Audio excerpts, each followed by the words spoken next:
Morning, Raptor Freak Alexiot's here. Friday, TGIF, baby. It's Friday.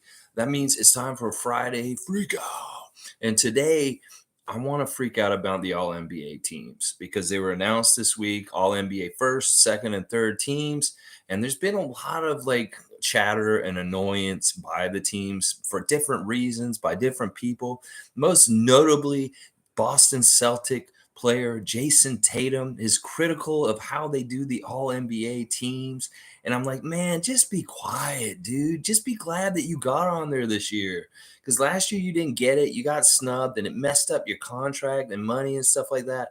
And now you're on the first team this year. I'm going to tell you right now, motherfucker, you don't deserve to be on the first team all NBA. I'm sorry, Jason Tatum. And I'll tell you who I think should be the all NBA teams and at which tiers and stuff like that. Now, Tatum's saying that he thinks it's weird that Joel Embiid is not on the first team all NBA. And in a lot of ways, I agree with him. Joel Embiid was the leading scorer in the league. He played really, really well this year.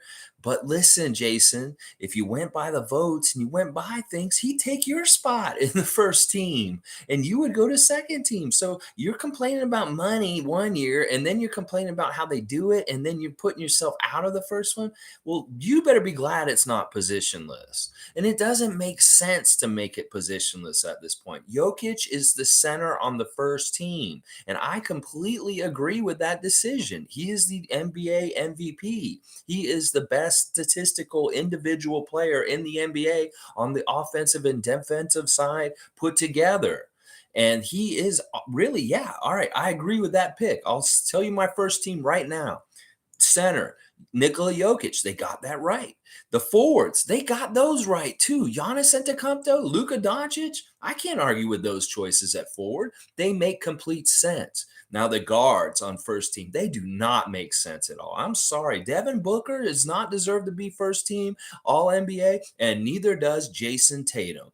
And one of the men who should be in that first team all NBA at guard is the man who won the Magic Johnson Western Conference Player of the Western Conference Finals, the first time that award's ever been given last night. The Golden State Warriors beating Dallas last night to go to the NBA Finals, the sixth time in the last 8 years that the Warriors have been in the NBA Finals. Steph Curry. Steph Curry is all NBA first team. What are y'all talking about putting Jason Tatum and Devin Booker up there? Those guys are pretenders compared to a real GOAT, a real great three-point innovator, important player to the game. Stephon Curry is all NBA first team on my all NBA. And I don't know why you put these other two jabronis there. Now, the other spot, I don't like Devin Booker in that first team either. Listen, Phoenix had a great year, but we saw them flame out in the playoffs. And, listen, a lot of it is like Chris Paul and then other people too and stuff like that. I'll tell you how I changed it. But first, the other person who I think should be all NBA first team at guard is Ja Morant. This has been a season of Ja Morant not only becoming the most improved player of the game, he is also the most electrifying player in the game today. The man went above and beyond, and I mean above and beyond, as far as bringing excitement and highlights to this league this year. And I love you, Ja Morant. You're a badass, and you deserve that first team All NBA, in my opinion, because not only did you do it, flashy, amazing athletic feats, your team was a very strong, powerful team in the Western Conference this year, Memphis, and you deserve those accolades. So my first team is Jokic, Antetokounmpo, Doncic, Curry, and Morant. Yeah, that is my all NBA first team. Forget about Jason Tatum. Forget about Devin Booker. They're getting bumped down. I'm going to tell you right now. So let's move to the second team. And this is how I look at it, right? All right. I understand. I have a logic to this. Once again, I have no problem with Joel Embiid being second team all NBA center. That makes sense. That is exactly where he should be. Jokic is better. They decided Jokic is better this year with the MVP race. You're not going to put Embiid in the first team and Jokic in the second team when he's the NBA MVP. You got to put the MVP in the first team. So it's just dumb luck. The second best center in the league is Embiid, and they got it right. that is exactly where he should be. Now, the two forwards on this team, on the second team, once again, I completely agree with them. Kevin Durant is obviously a badass. He is obviously one of the most dominant players in the league. He has a history and a resume that is very important. And, even though his team got swept in the first round of the playoffs, they were in the playoffs. So, Kevin Durant, no problem with him being on second team. And then the other guy, of course, I'm all about DeMar DeRozan being the other forward on the second All NBA team. Because listen, the man deserved it. He was dominant at times during the season. He had amazing buzzer beaters. He had some clutch play. He brought the Chicago Bulls back into relevance this past season, DeMar DeRozan. So, of course, I'm not going to argue with that pick. So, listen, the voters did real good with the centers and forwards for All NBA. I really, really agree with a lot of it, but the guards were all screwed up. Now, this is who I put on the second team All NBA at guard. I took Devin Booker and I slot him right there. And you know what? I elevated his teammate, Chris Paul, to the second team from the third team. So you got Booker and Paul on the second team because I think both of them are equally important to the Suns. And on All NBA, you do need to recognize the amazing record that the Phoenix Suns had this season as far as being the best regular season team in the league this year. And to honor them, you put them both on the teams. Yes, I agree with that. But put them both on the second team next to each other. I think that they should both be on All NBA second team, Chris Paul and Devin Booker. Now, people may think that I'm crazy for putting Chris Paul on the second team, but listen, if you're going to give kudos to people for their careers and different things like that, Chris Paul led this team to the historically best franchise winning season of the Phoenix Suns history. And that is important. So, give them both their kudos. But Booker didn't deserve to be in the first team. And hey, we'll elevate Paul to the second team from the third. And that is how I look at it. So, second team, Embiid, DeRozan, Durant, Booker, and Paul. That is my second team All NBA. Now, third team, this is where things get real interesting. Now, once again, I have no problem with the center pick. Cat is a great pick for third team All NBA at center. He deserves it, Karl Anthony Towns. And Gobert, fuck him. He doesn't deserve to be on there. He would be the next guy up, but he's out. He is not making the All NBA this year because he's kind of like turning into kind of a punk in some ways. A little bit, Utah's not happy with him, with his supermax. So well-deserved Cat. Cat, winning the play-in and having a first-round playoff matchup, that is important for Minnesota's history. And they did take some steps forward this year. So Cat, no problem with him. They got the centers exactly right on All NBA. And the forwards, all right, we're going to talk about Pascal Siakam right now, because there's a lot of people that think that Pascal didn't deserve to get third All NBA team.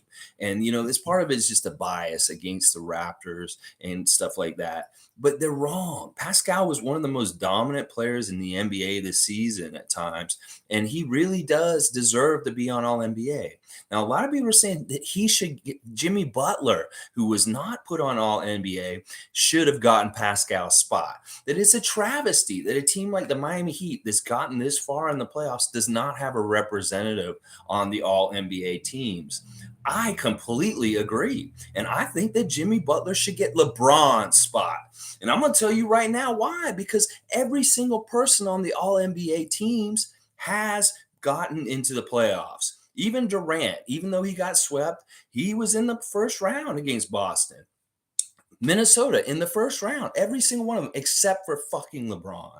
And that's what I'm saying. Why do you reward somebody who had a horrible season, a disappointing season, a failure season, a season that was a big, fat, huge dumpster, gold and purple dumpster fire? You don't. That's why LeBron did not deserve to be All NBA this year. And that was the spot Jimmy Butler deserves. The forwards on the All NBA third team should be Pascal Siakam and Jimmy Butler, because Jimmy Butler totally deserves it. And people are saying, how can Pascal be on there if he wasn't even on the All-Star team? Well, this is not uncommon. This happens very often. And I'll tell you why it happens this way. Jimmy Butler did it last year. He did not make the All-Star team last year, but he did make All-NBA at the end of the year.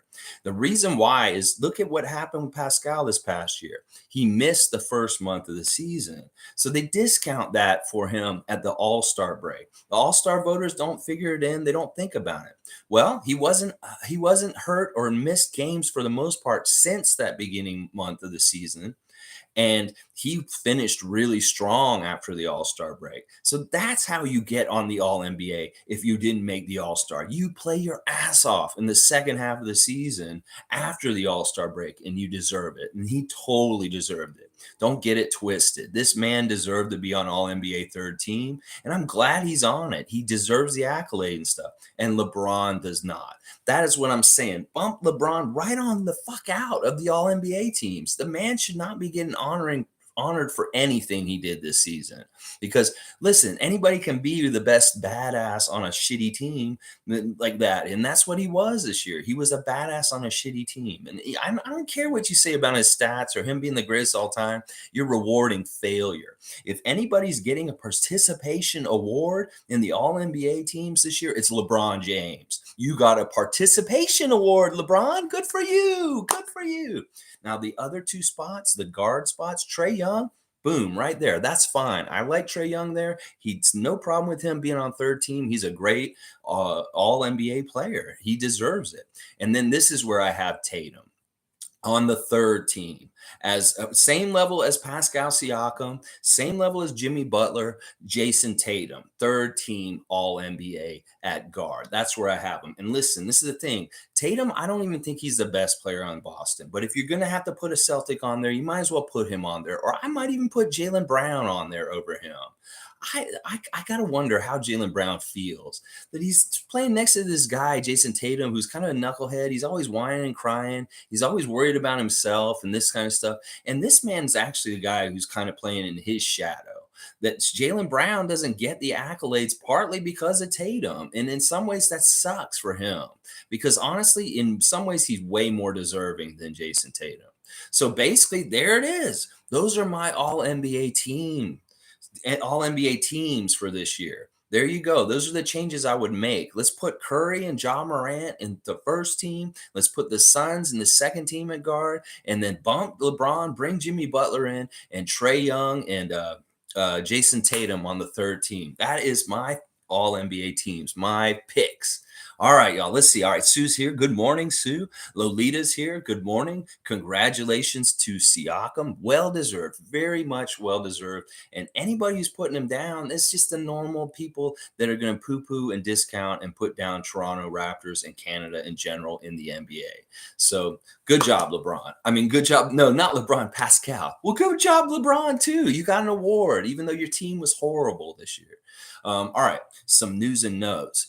Kem Birch got his knee surgery yesterday, y'all. They went in and scoped his knee and got rid of some of that problems that were happening with him this year as far as things. This is really, really good. Now, what it means is he's not going to play for Team Canada this summer, that he's going to be a spectator and kind of sitting on the sideline just watching all in. But this is the thing about the whole Team Canada commitment this week is that it's for 3 years. So he's committed to play for them for the next 3 years or so. And so even if he doesn't play this summer because he's recovering from the knee surgery, he'll be there and involved and being a part of the synergy and the teamwork, the camaraderie and the nucleus, even though he won't play. And in some ways, I like that he's not going to be playing for them this summer because I don't want to overwear him out. Much rather him go get this surgery yesterday, get himself fixed and healed up and ready for the Raptors season in the fall. But yeah, this means he's not going to play for Team Canada this summer, but he is officially on the roster and will be there and hanging around and doing stuff, but he will be on the injured reserve. Now, another huge piece of news in Raptor world yesterday. This is crazy. This just came out of left field. Takeshi has broken the news that Yuta Watanabe got engaged yesterday to his girlfriend, I guess, Akiko Kuji or something like that. I think her name's Akiko, and she is TV host in Japan. She's a celebrity. She's quite famous over there, and now he's getting married, y'all. Yuta is getting married. He's probably broken some hearts all around the world right now with this announcement because it's so weird. I was just thinking about this the other day, how so many of the Raptors are single. Or they seem like they're not even involved romantically with anyone, and then boom, out of this the woodworks, all of a sudden Yuta is engaged to get married as of yesterday. So congratulations to Yuta. His girlfriend, you know what? She is really cute, his fiance, and beautiful. But to me, all right, I'm gonna try and say this really like in the right way. She looks exactly like when you get an ad come up on your phone that says date women. She looks like the girl that's in the ad. I'm not gonna lie. Like there's these ads that come up and say you can date women and stuff like that. And it's like, and then the picture will show up and she looks just like the girl in the ad. Like she is very pretty, amazing TV presenter in Japan that Yuta is getting married to, but she's way shorter than him. It's crazy. Like it's a little bit of a height difference there. G saying Pascal more than deserved it. He just doesn't get the hype like some other players do. Yeah, it's like part of it is that we have a lot of good players that are around his caliber, but he truly is the number one leader on our team. And in some ways, he gets a discount because of Fred. He gets a discount because of OG and stuff like that. But this is the thing: the recognition was strong. The voters knew, and they gave it. He got the accolade. I knew he would, and I'm so happy and proud of it. All right, Raymond Jacobs saying, all the girls in my dating ads look like porn stars. I'm not going to say that, Raymond, specifically, but I am saying that these weird junk ads that you get sometimes that say date women in your area and stuff like that. I'm not saying that she looks like a porn star. She looks like, all right, Raymond. What I'll say is, she looks like an Asian girl that's just a generic bot Asian girl on date sites, is what I'm saying. It's like, how you go on a dating site or a dating app and you'll see there's a lot of accounts that aren't real, like they're fake. And maybe they're using Yuta's fiance's picture in these. That's what I'm saying. She's so beautiful that they're using her picture on the dating apps for fake accounts, like for bots and aren't real. That's what I'm trying to say. It's hilarious. Lolita's saying his attitude and mindset through all his struggles is admirable. All power to him and his future. Yes, Pascal Siakam and Yuta Watanabe. I'm not sure if you're talking about either one, but we'll say Pascal. And yes, yes, yes, yes. Pascal's a badass.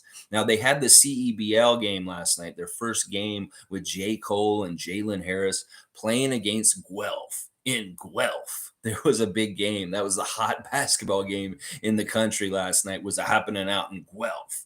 And J. Cole, he got a 3-pointer. He got 3 points. He was a bench guy. We got to remember he's older and that he isn't going to be like maybe a superstar. And that part of the reason why J. Cole is playing on the Scarborough Shooting Stars is because of Drake. It's because Drake and him were hanging out, and Drake's like, I own a team in Scarborough. You should come play on it. And he was kind of just saying it flippantly. And J. Cole's like, you know what? Yeah, I'd love to do that. So that's why he's playing for Scarborough, is because Drake basically told him that he has a team out in Scarborough that he's a part owner of. That's true. Drake is a part owner of the Scarborough Shooting Stars. And that is why J. Cole is there. This is crazy. Drake's always bringing good things to Canada basketball. I'm telling you. And it was a sellout. The people that went to the game really enjoyed it. They lost. Scarborough lost to Guelph. Jalen Harris had a pretty good game. He did not shoot well, but he was their leading scorer, I believe. He shot like 9 for 20 or something, but people are saying that he played really well. He just didn't shoot a good percentage. And they lost. Like I said, they lost to the Guelph team. And the people that went to the game really enjoyed it. They have the Elam scoring system, which is the one where it's the one they use in the All-Star game, the one where they don't have a clock. They play to a certain score to end the game in the last quarter. And they use that system, and people really enjoyed it. It made it really exciting ending to the game last night. And this is great. This is good for basketball. It's good for the CEBL, and it's just cool publicity in general and stuff like that. So let's see. Raymond Jacobs saying, Lex, how many dating apps are you on? Did your girlfriend? Listen, I'm not on any dating apps, Raymond Jacob. And we talked about this already. I was telling her about this yesterday. That no, it's just like spam or something. You know how you get you get ads that shoot up in front of you, and also these are things that I remember from years ago when I was single. Also, so I'm just saying in general, you know what I'm talking about, Raymond. Come on, don't try and get me in trouble, Raymond Jacob. Tom Duke saying, did Harris play? No. Good morning, freaks. TGIF. Good morning, Tom Duke. I hope you're having a great day and a good start to your weekend. Yes, Harris played. He had like 23, 25 points, something like that. He didn't shoot super well, but he had good stats all around. He was the starting like main guard and stuff like that, and he did okay. He did all right. I won't poo-poo him or too much and stuff like that. He played all right. He could have shot better, is basically what I'll say. Now, another thing that's happened in the last day or so that I highly recommend is check out Blake Murphy's article on Sportsnet about the cap situation for the Raptors for this summer. It really, really paints the picture of how things are going to go this summer. I was looking at it really closely, and it really is the kind of thing where we kind of will mess around and probably just keep what we already have from last season. And then we do have the ability to add two players, one for like $10 million and one for like $4 million. And these are both the exceptions that we can get. Now, we're going to probably go over the salary cap this season, and that's not a bad thing, actually. There's some good, actual positive things about it. But there's a lot of interesting things that are said in it. Like one of them is talking about Svi Mihalik and what will happen with him this summer. Now, he has a player option, which means it's in his power to stay on the Raptors this season with us. That if he accepts the player option, he'll be back with us, even if we have him just stashed at the end of the bench and we don't use him like we did last year. Now, the option that he has is that if he doesn't take the money with us that's guaranteed, he can go and test the markets and maybe get more and maybe have more of a role on another team. Now, speculating this is thinking that Svi's going to just take his player option, the safe thing, and stick with us. So we should expect to see Svi Mihalik on the team next year. And that may upset some Raptor fans thinking that why? Well, we've already technically committed to having him on our team this year. And that this just may be part of how it goes. Now, the other guys, it's a little different. Like Yuta is probably not going to be a Raptor next season. I hate to say it, but the writing's on the wall in all kinds of different ways as far as with the money and flexibility and what they need to do and stuff like that, that he may be somebody who comes off our books and is not in our uniform next season. And I hate to say that, and it's sad to say, but it's looking like that in some ways. But right now, Blake kind of does a really good job outlining different possibilities for the Raptors and what they're going to do, specifically with Thad Young and Chris Boucher. And that he says there's two paths. There's one path where they could get both of them re-signed and everything's fine, but there's also a path where they just re-sign one of them and stuff like that. But if you really want to know the nuts and bolts of it and the very finer details about the salary cap situation for the Raptors this summer, check out Blake Murphy's article on Sportsnet. He does one every summer recently, and they're absolutely fantastic articles. He does such a good job organizing it and laying it all out there in a way that we can all understand. So I'll put a link to Blake's article in the comment section after the stream today. So all right, let's see what else is there to talk about. Obviously, the Mavs got swept last night. Golden State is going to the finals. They didn't get swept. They lost last night. They're finally out 4-1, and that's too bad. Luka said after the game that he played horrible, that they deserve to lose, and that I got to feel bad for Luka in some ways. It seemed like they had more weapons around him like 2 or 3 years ago, and their team, he's really a man on an island in some ways with this team at this point. But I think that, because of him, just solely because of him, Dallas is on their way up no matter what. They can make little tinkering moves with their roster in different ways, and they're going to be good next year. I think they could be even better next year just because they'll get some sort of piece this summer. Something like that. So he does need some help. That's obvious. That out west, you can't go into a shootout with just one gunslinger. You're going to need a couple of them to back him up also. And I don't think Dallas had enough firepower. Now, listen, Klay Thompson went off last night, and he was the man last night. But the man who was holding the trophy at the end of the game, the Magic Johnson MVP trophy, was Steph Curry. And once again, I cannot say enough about how important this man is. That if the Warriors win this championship this year without Kevin Durant, I'm telling you, this is really going to cement Stephon Curry as one of the greatest NBA players of all time. I'm serious that this man on the down low is the common thread and the important part of the Warriors dynasty in the recent years and stuff like that. It's Curry. And I know Durant was like just a luxury on top of a luxury in a lot of ways during his time with them.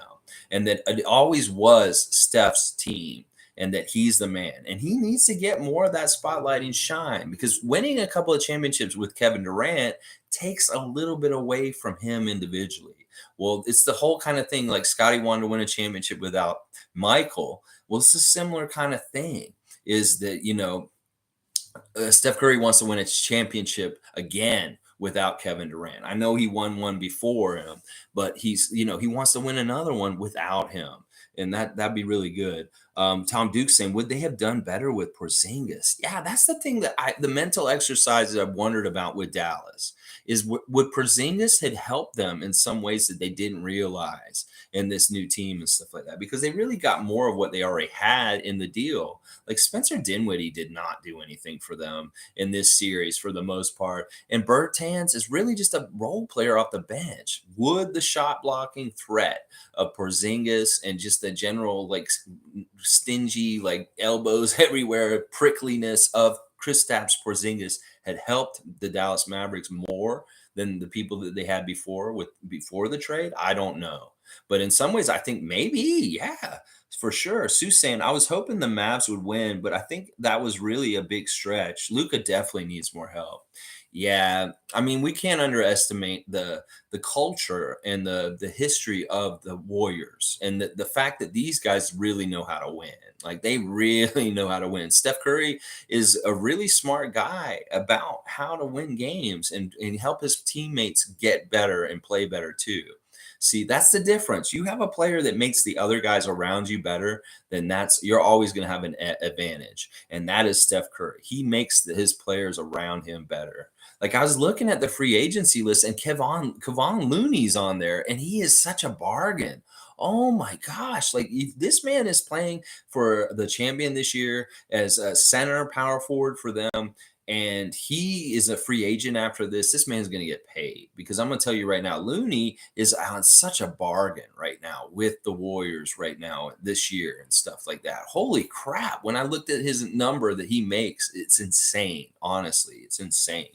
So, all right. I just wanted to give you guys my opinion of the all NBA teams this week. People, stop putting down Pascal. He deserved all NBA. The person who did not deserve all NBA is the man playing in the Lakers uniform, LeBron James. Why do you reward mediocrity? Why do you reward failure, NBA?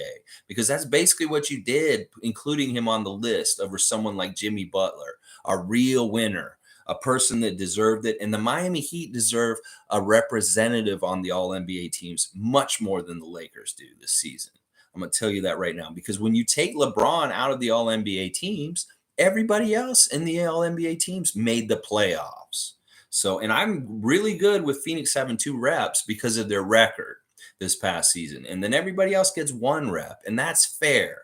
But LeBron, he has no business being there. He did not play in the postseason. You do not reward players for underachieving and not helping their team win or get there to the promised land. And that is my whole main take on the All-NBA. That Jason Tatum, you get knocked down from first team to third team. We put Steph Curry, Ja Morant on the first team, and leave Pascal where he is, leave DeMar where he is, and bump LeBron right on out. All right, y'all. That's my all-NBA right there. Leslie's saying Steph is kind of shy off the court. He is amazing on the court.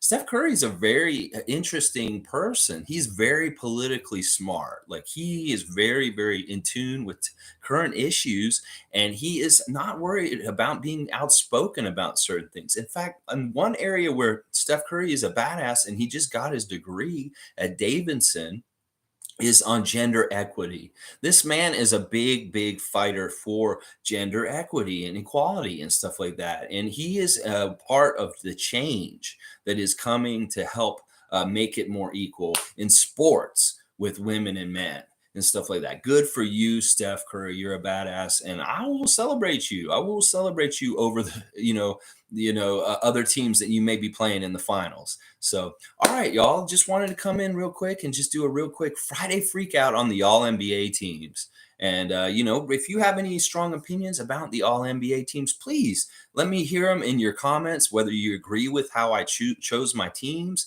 compared to the NBA or how you would do it yourself. I'd love to hear y'all's All NBA teams too.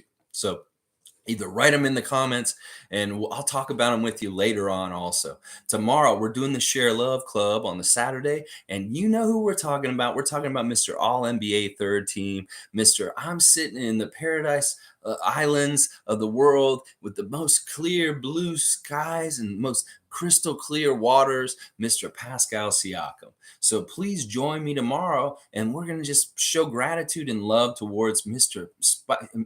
P Skills, Spicy P, and talking about all the things we're really thankful and grateful for about him being on the Raptors and him as a player. All right, y'all, have a great Friday. Be good to each another. And, the world's getting so crazy right now. We all got to do our little part in our little part of the world in our little ways to make it add up to better and positive. Because there's a lot of people out there doing the opposite and putting a lot more negative out in the world. And we can do things in our own individual lives on a small scale that can make things better if we just put a little bit more positivity and goodness out in the world for sure. All right, Sue, happy Friday. Have a great day, y'all. Hit that red subscribe button. It really helps me out. And let's go Raptors. Thanks, Tom Duke. I miss you. All the best, brother. Yeah.